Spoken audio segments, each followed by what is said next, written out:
การบรรลุธรรมของพระโปธิละเถระ พระเถระใบลานเปล่า สวัสดีครับผู้ฟังทุกท่าน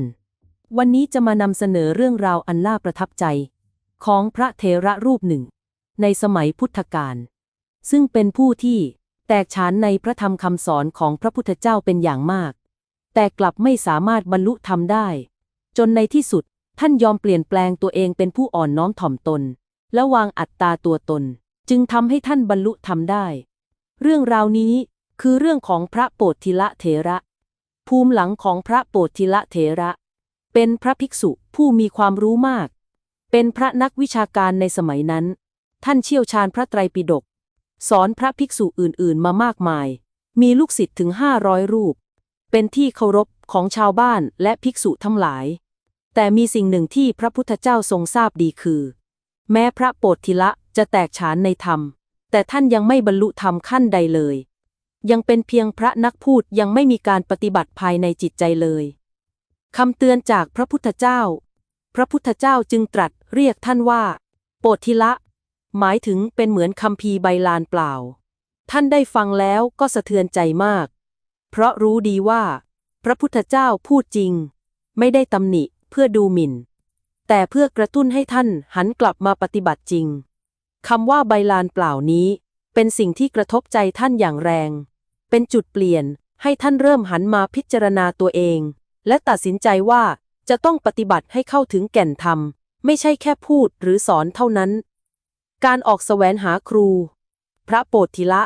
จึงออกเดินทางไปหาครูเพื่อเรียนปฏิบัติธรรมโดยเลือกครูที่ไม่ใช่พระที่มีชื่อเสียงไม่ใช่พระอาวุโสแต่กลับไปหาสามเณรรูปหนึ่งซึ่งเป็นพระอรหันต์ที่จำพรรษาอยู่ในป่าท่านแสดงความอ่อนน้อมถ่อมตนขอเรียนธรรมกับเณรรูปนั้นแต่สามเณรกลับทดสอบจิตใจท่านโดยปฏิเสธถึง3 ครั้งพระโปธิละไม่ถอยยอมถ่อมตนและแสดงความตั้งใจจริงว่าแม้เณรจะสั่งให้ตนไปทำอะไรก็จะยอมทำขอแค่ให้ได้เรียนรู้วิธีการปฏิบัติที่แท้จริงคำสอนที่เปลี่ยนชีวิตเมื่อเห็นความจริงใจของท่านสามเณรจึงสอนสั้นๆว่าช่องเหล่านี้ของจอมปลวกตัวเหี้ยอาศัยอยู่ภายในหากต้องการจับตัวเหี้ยนี้จะต้องอุดไว้5 ช่องก่อนแล้วคอยดูช่องที่6จึงจะจับตัวเหี้ยที่เข้าออกช่องนั้นได้เปรียบเหมือนกับทวารทั้ง6คือตาหูจมูกลิ้นกายและใจท่านจงสำรวมทวารทั้ง5ไว้ให้มั่นแล้วคอยดูแลรักษามโนทวารคือจิตใจก็จะจับกิเลสที่เข้าออกในใจได้หมายความว่าจงสำรวมอินทรีย์ทั้ง5ไว้ให้มั่นแล้วคอยเฝ้าอินทรีย์ที่6คือดูใจของตนเหมือนคนคอยเฝ้าดูประตูเมืองเมื่อเห็นกิเลสเกิดขึ้นก็รู้ทันและละเสียพระโปธิละได้น้อมรับคำสอนนั้นและเริ่มฝึกสติกำหนดรู้กายรู้จิตของตนเองขณะจิตไหลไปตามความคิดก็เพียงแต่รู้แล้วก็วาง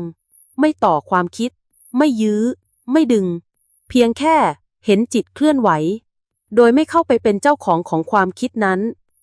การปฏิบัติอย่างต่อเนื่องท่านฝึกอย่างนี้ซ้ำแล้วซ้ำเล่าไม่ว่าใจจะคิดไปทางโลภโกรธหลงท่านเพียงแต่รู้ทันเหมือนคนยืนดูรถที่แล่นผ่านไม่กระโดดขึ้นไปนั่งบนรถแต่ละคัน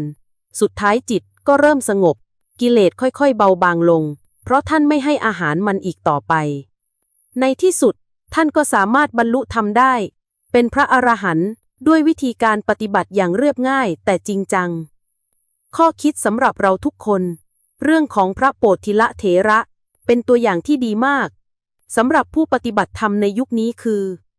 1. อย่ายึดติดความรู้มากแต่ไม่ปฏิบัติก็เหมือนใบลานเปล่าไม่มีแก่นแท้ 2. จงอ่อนน้อมถ่อมตน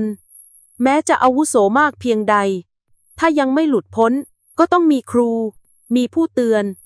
3. เริ่มที่จิตตนเองการรู้ทันจิตคือหัวใจของการพ้นทุกข์ 4. ฝึกสติทุกวัน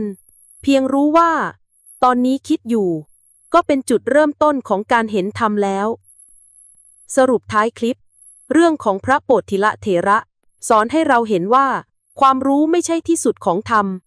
การฝึกสติเพื่อรู้ทันจิตคือสิ่งที่จะทำให้เราก้าวข้ามทุกข์ไปได้